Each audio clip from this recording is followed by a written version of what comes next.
सत श्री अकाल जी। सत श्री अकाल।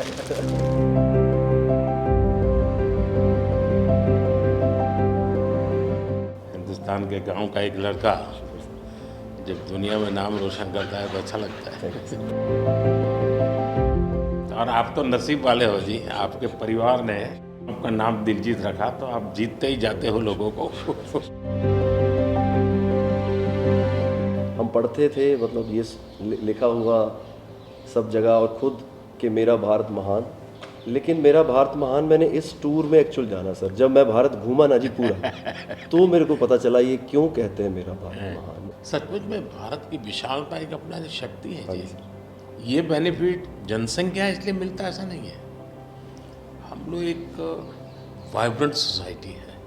आपकी जर्नी से भी सर हम जब देखते हैं तो मतलब आपने कितना अपनी इकाइयों में हिमाचल चले जाना और सब कुछ छोड़ देना और फिर भगवान का इतना आशीर्वाद हो जाना, ये बहुत बहुत मतलब ये भगवान की मर्जी ही है।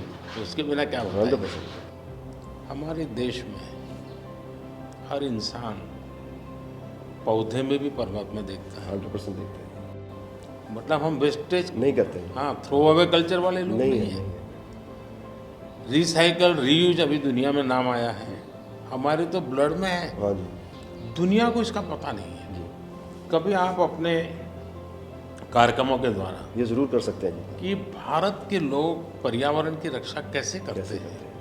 अब जैसे मैंने अभी ये कार्यक्रम चलाया, एक पेड़ माँ के नाम, अपनी माँ को याद करते हुए, माँ जिंदा है तो माँ को साथ ले जाओ और पेड़ लगाओ, माँ की जीवन स्मृति बन जाएगी वो। और माँ जिंदा नहीं है तो फोटो लेकर के जाओ, लेकिन माँ को कहो माँ तुम्हारे लिए पेड़ है। तो अपनी माँ जिसने हमें जन्म दिया और ये धरती माता जो जीवन देती है, दोनों को हम एक प्रकार से जी आज करोड़ों लोग ये काम कर रहे हैं। हाँ, भारत में सबसे बड़ा अगर कोई जादू जिसको कह लो तो वो योग है। और जिसने योगा को अनुभव किया है वो उसकी ताकत जानता है। हाँ जी सर। आपको ये बाहर जाते हैं तो अनुभव क्या आता है? संगीत के इतने बड़े समारोह में जाते हैं तो बाकी लोगों की भाषा, उनकी स्टाइल, नए इमोशंस होते हैं। जी जी सर, मेरे को लगता है सर जैसा उन्होंने बना दिया एक कोचेला को एक फेस्टिवल, या और भी फेस्टिवल्स बड़े होते हैं, हम तो बहुत ज़्यादा बड़े कर सकते हैं यहाँ पे सर। और लोग दुनिया भर से ट्रैवल करते हैं ऐसे फेस्टिवल्स के लिए। तो हमारा तो इतना रिच कल्चर है, अगर हम ढाबे में बैठ के भी खाना खा रहे हैं और कोई राजस्थान में गा रहा है तो इतना सुरीला गा रहा है कि बंदा बोलता है कि मैं गाना छोड़ दूं यार, ये इतना अच्छा गाना गा रहा है। और मैं प्रोफेशनली गाता हूँ, ये बंदा प्रोफेशनली गा भी नहीं रहा और मेरे से अच्छा गा रहा है।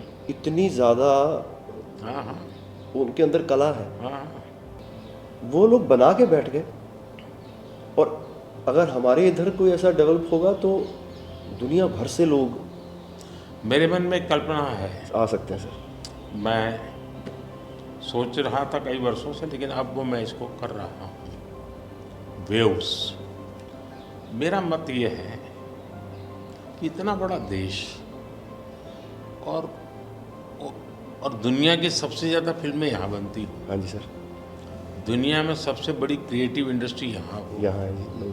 तो मैं यहाँ वेव्स एक बहुत बड़ा मूवमेंट खड़ा कर रहा हूँ और दुनिया की क्रिएटिव वर्ल्ड को मैं इकट्ठा करने वाला हूँ अप्रैल में जी। अब दुनिया का क्रिएटिव वर्ल्ड का सेंटर हिंदुस्तान। मैं एक बार जर्मनी की चांसलर मर्कल जी, तो हम मिले, तो उसने मुझे संगीत का विषय निकाला। तो मैंने उसको कहा कि मेरे देश में सूर्योदय के पहले संगीत हो ये अलग है और सूर्योदय के बाद अलग उसका है। टाइम अलग है। हाँ जी। मैंने कहा मेरे अलग अलग प्रहर मेरे यहाँ होता है, हर प्रहर का संगीत होता है। फिर मैंने कहा सैड सिचुएशन है तो एक संगीत है, जॉय है तो एक है। तो फिर उनको बड़ा इंटरेस्ट लिया।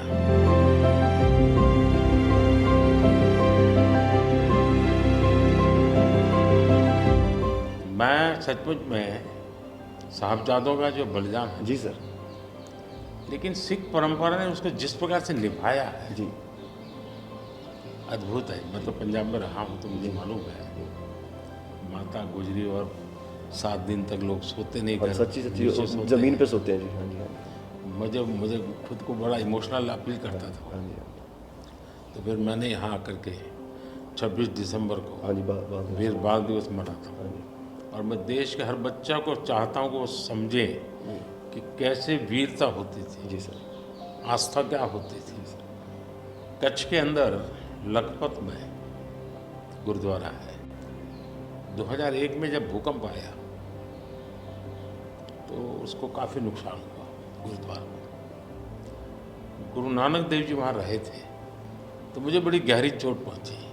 तब तो मैं मुख्यमंत्री नहीं था, लेकिन मैं तब एक वॉलेंटियर के रूप में वहाँ कच्छ में काम करता था। अच्छा जी। भूकंप के 9 महीने के बाद मैं मुख्यमंत्री बना। जी सर। तो मैं कच्छ गया और मैंने पहला काम तय किया, मैं एक गुरुद्वारा को बनाऊंगा। बड़ी बात है। लेकिन मैंने दूसरा तय किया कि मैं वैसे ही बनाऊंगा जैसा उस समय बना था। तो ऐसे लोग कौन मिलेंगे, तो मैंने बहुत ढूंढा मिट्टी कहाँ से मिलेगी उस प्रकार की। जी। आखिर को मैंने राजस्थान से कलाकारों को लाया, आर्टिस्टों को, और उनके बाद जैसा था वैसा बनाया। ऐसा बन गया। तो मैंने आपका इंटरव्यू देखा था सर अभी हाल ही में, हाँ, उसमें जब आप अपने माँ और गंगा माँ की बात कर रहे थे, जब आप हाँ, इमोशनल हो गए सर, वो मुझे बहुत टच किया। मतलब वो एक हमारे लिए आप प्रधानमंत्री एक बहुत बड़ा पद है, तो हम शायद एक जो उसके पीछे एक माँ और बेटा और इंसान है, वो कई बार वो निकल जाता है, भूल जाता है, क्योंकि एक ओहदा बहुत बड़ा है। लेकिन वो जब आप अपने माँ को लेके और गंगा मैया को लेके, वो जो आपका वो दिल भरा, वो टच होता है सर। पता चलता है कि ये एक्चुअली ये दिल से बात निकली है, तभी दिल तक गई। सर ये हमने इंडिया की तरफ से ये पहला सबसे बिगेस्ट टूर हुआ है कि हमने जितने देशों में शोज़ किए, पहली बार स्टेडियम शोज़ किए सर हमने। ये इस साल जैसे टूर कल्चर हमारे कम था हमारे। अहमदाबाद में कहाँ किया आपने? गिफ्ट सिटी में? हाँ जी, हाँ जी, अच्छा। हाँ जी, हाँ जी सर।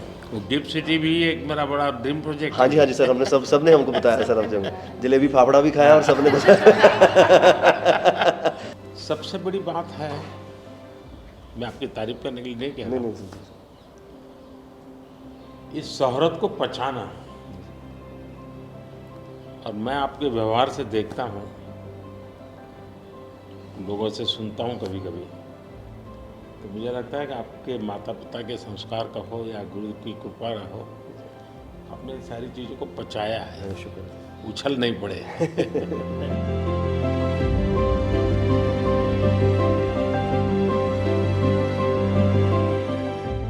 ਉਹ ਕਹਿੰਦੇ ਕਿੱਥੇ ਹੈ ਤੇਰਾ ਰੱਬ ਦਿਸਦਾ ਹੀ ਨਹੀਂ।